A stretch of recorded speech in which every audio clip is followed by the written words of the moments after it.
সারা বছরে যে কোনো একদিন বাচ্চাদের নিয়ে বা বড়রা হাওড়া জেলার গড়চমুখ পর্যটন কেন্দ্রে একবার ঘুরে আসতে পারেন, যেখানে আপনাদের মনোরঞ্জনের জন্য চিড়িয়াখানা, শিশু উদ্যান ও পার্ক এবং নদীর ধারের সুন্দর দৃশ্য, যেখানে মিলিত হয়েছে দামোদর নদ ও হুগলি নদী। হাওড়ার উলবেড়িয়া থেকে মাত্র 15 থেকে 16 কিলোমিটার দূরে। উলবেড়িয়া থেকে বাস, কার, অটো বা টু হুইলারে সময় লাগে মাত্র 25 থেকে 30 মিনিট। আর আমাদের বাড়ি যেহেতু পূর্ব মেদিনীপুরের তমলুকে, তাই আমরা মেছাদাতে ট্রেনে উঠে উলবেড়িয়াতে নামি। তারপর উলবেড়িয়া স্টেশন থেকে বেরিয়ে আমরা গাদিয়াড়া যাওয়ার বাস ধরে চলে এসেছি 58 গেট। তো বন্ধুরা, এই মাত্র আমরা 58 গেটে বাস থেকে নামলাম। তো আমরা বাড়ি থেকে বেরিয়েছিলাম 11টার দিকে, কিন্তু মেছাদাতে ট্রেনে উঠেছি তাড়াতাড়ি। তারপর মেছাদা থেকে উলবেড়িয়া আসতে ট্রেনে প্রচুর ভিড় হলো। এই দেখুন প্রবীর আর পেছনে সৌরভ। তো এখন বেজে গেছে 2টো। তো এখন আমাদের খুব খিদে পেয়ে গেছে, আগে খাবো। আর বর্তমানে বাস থেকে নামতেই দেখতে পাচ্ছেন খুব জোরে বৃষ্টি হচ্ছে। এই দেখুন বন্ধুরা, এটা হচ্ছে 58 গেট বাস স্ট্যান্ড। তো বাস স্ট্যান্ডের পাশেই দিয়ে ওই রাস্তাটা যে গেছে, ওই রাস্তাটাতেই গড়চমুখ পর্যটন কেন্দ্র রয়েছে। আর এই নিউ বিদ্যুৎ বেকারির উপরেই ছিল কমলা রেস্টুরেন্ট, ওখানে আমরা লাঞ্চ করি। আর এইদিকে রাস্তাটা শ্যামপুর হয়ে গিয়েছে গাদিয়াড়া। তো বন্ধুরা, রেস্টুরেন্টটার নাম ছিল কমলা রেস্টুরেন্ট, তাই বিরিয়ানির রঙও করে দিয়েছে কমলা। হ্যাঁ, যাই হোক, এখানে মোটামুটি আমাদের লাঞ্চটা সেরে নিই। এই হচ্ছে কমলা রেস্টুরেন্ট, আর এর পাশেই রয়েছে গড়চমুখ পর্যটন কেন্দ্র, একবারে বাস স্ট্যান্ডের কাছেই। এখানে প্রবেশ মূল্য পার হেড 15 টাকা। 5 বছরের ঊর্ধ্বে প্রত্যেকের 15 টাকা করে লাগবে। বর্তমানে আমরা পার্কের মধ্যে ঢুকে গিয়েছি, কিন্তু পার্কের মধ্যে কোনো প্লাস্টিকের বোতল বা কোনো চিপসের প্যাকেট এসব অ্যালাউ নেই। কারণটা হলো যে এখানে নোংরা করা যাবে না, এটাও। এবং হচ্ছে আর একটা কারণ আছে যে ভেতরে দোকান আছে, ওই দোকান থেকে কিনতে হবে, কিন্তু বাইরের জিনিস নিয়ে ঢোকা নিষেধ। এবং এখানে বাইক পার্কিং এর জন্য 30 টাকা, আর 4 হুইলার পার্কিং এর জন্য 120 টাকা। টোটো আর অটো হলে 60 টাকা করে দিলে পার্কের ভেতরে পার্কিং করা যায়। আর মনে রাখবেন, সোমবার কিন্তু পার্কটা বন্ধ থাকে। তো বন্ধুরা, পার্কের মধ্যে ঢুকেই একটু এগিয়ে আসলেই বাঁ দিকের দিকে পড়বে এই জু। তো এখানে একটা জু রয়েছে পার্কের ভেতরে। তো এই জুর মধ্যে প্রবেশ করতে হলে আবারও 25 টাকা দিয়ে টিকিট কাটতে হবে। তো পার্কে ঢোকার জন্য 15 আর এই জুর মধ্যে ঢোকার জন্য 25। টোটাল পার হেড 40 টাকা করে পড়বে। এই জায়গাটা হচ্ছে জুয়ের এন্ট্রি পয়েন্ট। তো এখানে টিকিট কাটা হয়ে গেলেই এই গেটের সামনে একজন বসে থাকে, সে টিকিট চেক করার পর আমাদের ভেতরে প্রবেশ করতে দেবে। তো এদিক থেকে প্রবেশ করতে হয় আর বেরাতে হয়, ওর অপোজিটে একটা রয়েছে গেট, সেটা দিয়ে বেরোতে হয়। এদিক থেকে ঢুকলে তো এদিক থেকে বেরানো যাবে না। জুর মধ্যে প্রবেশ করলেই দেখতে পাবেন সোজা চলে গেছে সুন্দর একটা রাস্তা, এবং তার দুই পাশে রয়েছে বড় বড় খাঁচা। তো এই খাঁচার মধ্যে রয়েছে বিভিন্ন ধরনের পাখি। তো এই দিকেও একটা রয়েছে, এ সাইডেও একটা রয়েছে। আর এই সোজা রাস্তায় যাওয়া যায়, কিন্তু আমরা সোজা না গিয়ে এই খাঁচার সাইড দিয়ে একটা রাস্তা আছে, ওই রাস্তার মধ্যে যাচ্ছি আর কি। দেখতেই পাচ্ছেন কি বিশাল আকারের খাঁচা। খাঁচার পাশ দিয়েও রাস্তাটা বেশ সুন্দর। রাস্তার দুই দিকে কাঠের মতো দেখতে, কিন্তু কাঠ নয়, কংক্রিট দিয়ে ঘেরা, তাই কাঠ ভেবে ভুল করবেন না। এই রাস্তাটার পাশে এই জায়গাটায় দেখুন হাঁসের মতো দেখতে কিছু পাখি রয়েছে, কালো আর সাদা কালারের। হাঁসই মনে হচ্ছে, দেখতেই পাচ্ছেন। আপনারা বলুন কমেন্টে এটা কি হাঁসই মনে হচ্ছে। তো আমার প্রথমেই হাঁস দেখে আমাদের ডায়লগবাজি শুরু, যে হাঁস তো আমাদের পাড়ার পুকুরেই চড়ে, এই 40 টাকা দিয়ে আমরা হাঁস দেখতে এসেছি। তো যাই হোক, সুন্দর রাস্তাটা ধরে আমরা আরো এগিয়ে যেতে থাকলাম। তো রাস্তার ধারে দেখি ওই শুধু খাঁচাতেই ভর্তি, আর খাঁচাতে বিভিন্ন রকমের পাখি রয়েছে, যেগুলো আপনাদের দেখাচ্ছি এরপরে। জুয়ের মধ্যে ঢুকেই সামনে যে রাস্তাটা ছিল ওটা দিয়ে আসলে এই রাস্তায় আসবেন। আর এই জায়গায় রয়েছে বিশাল আকারের এমু পাখি। এরা উঠতে পারে না, কিন্তু খুব জোরে দৌড়াতে পারে। প্রায় ঘন্টায় 50 কিলোমিটার বেগে এরা দৌড়াতে পারে। একটি পূর্ণবয়স্ক এমুর উচ্চতা প্রায় 6 ফুট পর্যন্ত হয়, এবং ওজন হয় 30 থেকে 40 কেজির মতো। দেখতেই পাচ্ছেন সাধারণ পাখির থেকে এর আকার কতটা বড়।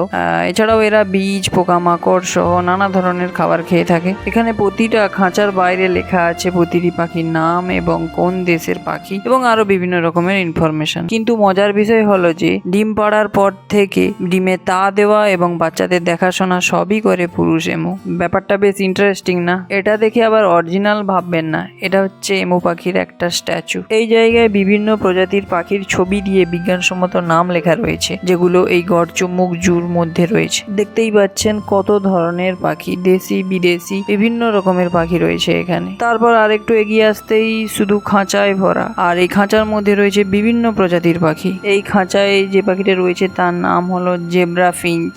নিচে ম্যাপের মধ্যে যে অংশগুলো রেড কালার করা আছে, ওই জায়গাগুলোতে এই পাখিগুলি দেখতে পাওয়া যায়। সামনের এই খাঁচাটায় রয়েছে 2 ধরনের পাখি, জেব্রা ফিঞ্চ ও তার সঙ্গে রয়েছে ডায়মন্ড ডাব। এই খাঁচার নিচের দিকে দেখুন এই সাদা কালারের পাখিগুলো, এগুলো হচ্ছে ডায়মন্ড ডাফ। এছাড়াও খাঁচাগুলির মধ্যে রয়েছে অসংখ্য অজানা পাখি। এই খাঁচার পরের খাঁচায় রয়েছে লাভ বার্ড। আগে এর নাম শুনেছি কিন্তু কখনো চোখে দেখিনি। আপনারা দেখতে পাচ্ছেন কিনা বলতে পারবো না, কিন্তু পাখিগুলি ছোট ছোট, বেশিরভাগটা সবুজ রঙে ভরা। পাখিগুলো দেখতে খুব সুন্দর লাগছে, পুরো কিউট পাখি, তাই মনে হয় এর নাম দেওয়া হয়েছে লাভ বার্ড আই থিঙ্ক। এছাড়াও এখানে রয়েছে আরো অসংখ্য রকমের অজানা পাখি, যেগুলো আপনারা দেখতে পারেন এই গড়চুমুক পর্যটন কেন্দ্রে।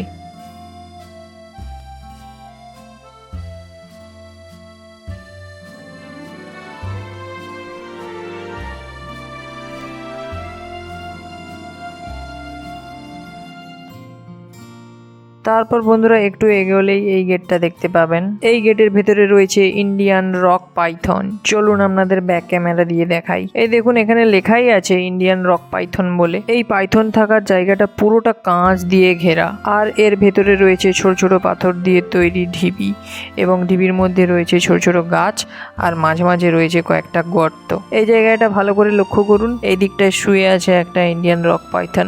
ভারতের অন্যতম পরিচিত বড় সাপ হলো Indian rock python. Indian rock পাইথনের শরীরে থাকা বাদামি, কালো, হলুদ আভা নকশা তাদের পরিবেশের সঙ্গে মিশে থাকতে সাহায্য করে, ফলে শিকার করার সময় তারা সহজেই আড়ালে থাকতে পারে। এই জায়গাটা একটু ভালো করে লক্ষ্য করুন, এই জায়গায় একটু হলুদ কালারের ইন্ডিয়ান রক পাইথনের মাথা দেখা যাচ্ছে। এখানে কাঁচ থাকার জন্য পুরোপুরি ভাবে দেখা যাচ্ছে না, ভালো করে দেখুন বুঝতে পারবেন। এই বিশাল আকৃতির সাপ সাধারণত বন, ঘাসভূমি, জলাভূমি এবং নদীর আশেপাশে এলাকায় দেখা যায়, আর এরা বিষধর নয়। সাপের জায়গা থেকে একটু এগিয়ে আসলে দেখতে পাবেন কুমির, কিন্তু হচ্ছে এই দুটো কুমির দেখা যাচ্ছে, কিন্তু এটা হচ্ছে আসল না এমনি মূর্তি দাঁড়িয়ে আছে সেটা বোঝা যাচ্ছে না। কেননা আমরা অনেক সময় দেখলাম, লক্ষ্য করলাম ঠিকঠাক করে কোনো নড়াচড়াই করছে না অরিজিনাল কুমির রোদ পোয়াচ্ছে না কি এটা একটা স্ট্যাচু টাইপের, সেটা বোঝা যাচ্ছে না ঠিকঠাক। বন্ধুরা এই জুর ভেতরে এই বসার চেয়ারটার ডিজাইন আমার খুব পছন্দ হয়েছে, বেশ কাট মতো দেওয়া আছে, বেশ এস আকৃতির একটা বসার জায়গা।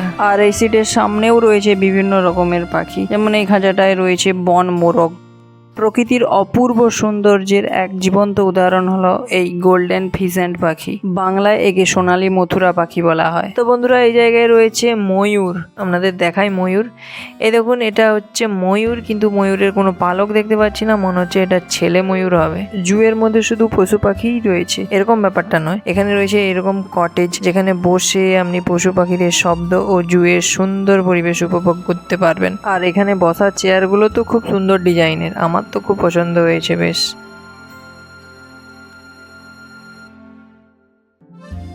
এরপরে রয়েছে সজারু। সজারু হলো একটি স্তন্যপায়ী প্রাণী, যা শরীরের কাঁটাগুলোই তার সব থেকে বড় বৈশিষ্ট্য। সাধারণত সজারু রাতের বেলায় বেশি সক্রিয় থাকে, দিনের বেলা বেশিরভাগ সময় তারা গর্ত বা নিরাপদ আশ্রয়ে কাটায়। বন্ধুরা এরপর এখানে রয়েছে চিতল হরিণ। চিতল হরিণের শরীরের বাদামি রঙের উপরে থাকা সাদা সাদা দাগগুলোই তাকে অন্য হরিণের থেকে আলাদা করে তোলে। এরা সাধারণত দলবদ্ধভাবে থাকতে ভালোবাসে এবং বন, ঘাসভূমি ও জলাশয়ের আশেপাশে খাবারের সন্ধানে ঘুরে বেড়ায়। দেখতেই পাচ্ছেন একটা মাটির ঢিবির উপরে হরিণগুলো একসঙ্গে দাঁড়িয়ে আছে পুরো সৈন্যের মতো। এদের রয়েছে তীব্র শ্রবণ শক্তি ও সতর্ক স্বভাব, যা বনে বিপদের হাত থেকে বাঁচতে সাহায্য করে। শুধু সৌন্দর্য নয়, বনজ পরিবেশের ভারসাম্য রক্ষাতেও চিতল হরিণের গুরুত্বপূর্ণ ভূমিকা রয়েছে। আর এই প্রাণীটি হচ্ছে নীলগাই। নামে নীলগাই হলেও এরা আসলে গরু নয়। পুরুষ নীলগায়ের শরীরে সাধারণত নীলচে ধূসর রং হয়, আর স্ত্রী নীলগায়ের রং তুলনামূলক বাদামি হয়। এই রঙের পার্থক্যই তাদের খুব সহজে আলাদা করে চেনার সুযোগ করে দেয়। বন্ধুরা এবার আপনাদের দেখাবো সবুজ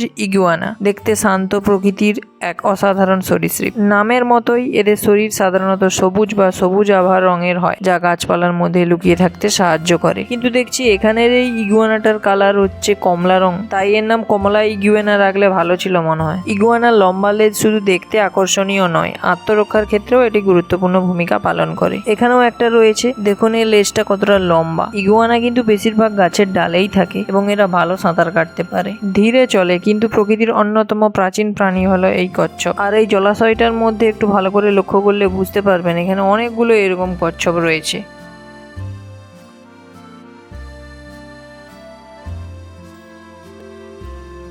নদীর জলে মুখ বাড়িয়ে থাকা এই অদ্ভুত প্রাণীটিকে দেখেছেন কখনো? এটা হচ্ছে ঘড়িয়াল।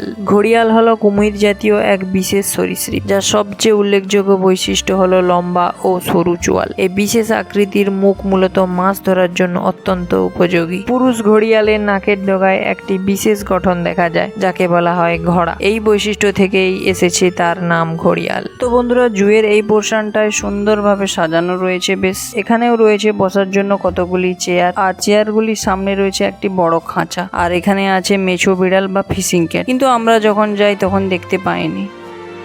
তারপর বন্ধুরা, জুয়ের ভেতরে আর বেশি কিছু ছিল না, তাই আমরা বেরিয়ে যাচ্ছিলাম। এটা হচ্ছে বেরিয়ে যাওয়ার রাস্তা, আর সামনে রয়েছে বেরিয়ে যাওয়ার গেট। জুর ঢোকার আগেই আমি বলেছিলাম যে গেট থেকে জুর মধ্যে প্রবেশ করবেন, তাই গেট থেকে বেরানো যাবে না। তো অপর দিক সাইডে একটা গেট রয়েছে, সেখান থেকে বেরাতে হবে। আমরা বর্তমানে বেরিয়ে গেছি জু থেকে। এবার আমরা যাব পার্কে, মানে শিশু উদ্যানটা যেদিকে আছে ওইদিকে যাব। জু থেকে বেরিয়েই বাম দিকে এই রাস্তাটা ধরে এগিয়ে যেতে হবে। একটু বর্ষা হওয়ার জন্য দেখতেই পাচ্ছেন রাস্তার মাঝে মাঝে জল জমে আছে। তো এই রাস্তা ধরে আরেকটু এগিয়ে গেলেই শিশু উদ্যান। আপনারা যদি জুর মধ্যে না ঢুকে শুধু পার্কের মধ্যে বেড়াতে আসেন, তাহলে 15 টাকার টিকিট কাটলেই হয়ে যাবে। আর পার্কের এই জায়গাটায় রয়েছে টয়লেট বলতে শুধু লেডিস টয়লেট বলে লেখা ছিল। তারপর বন্ধুরা, আরেকটু এগিয়ে আসলেই আমরা পৌঁছে যাই শিশু উদ্যানের সামনে। তো শিশু উদ্যানের সামনে দেওয়ালে এরকম সুন্দর কিছু ছবি আঁকা রয়েছে, আর এটা তার গেট। চলুন প্রবেশ করা যাক। পার্কের মধ্যে ঢুকেই বাম দিকে রয়েছে এই ঝিলটা। তো ঝিলে আগে বোটিং এর ব্যবস্থা ছিল, কিন্তু এখন আর হয় না। আর এখানে দেখুন শিশুরা বসে আছে, পার্কের সুন্দর সবুজ ভরা দৃশ্য এনজয় করছে। সুন্দর পরিষ্কার পরিচ্ছন্ন সাজানো গোছানো পার্ক, সবুজে ভরা। পার্কের মাঝে মাঝে রয়েছে ছোট ছোট বসার চেয়ার এবং বাচ্চাদের খেলার জন্য বিভিন্ন রকমের সরঞ্জাম। এই যেমন ধরুন দোলনা রয়েছে, এছাড়াও রয়েছে প্লেগ্রাউন্ড, স্লাইড এবং আরো অন্যান্য সরঞ্জাম।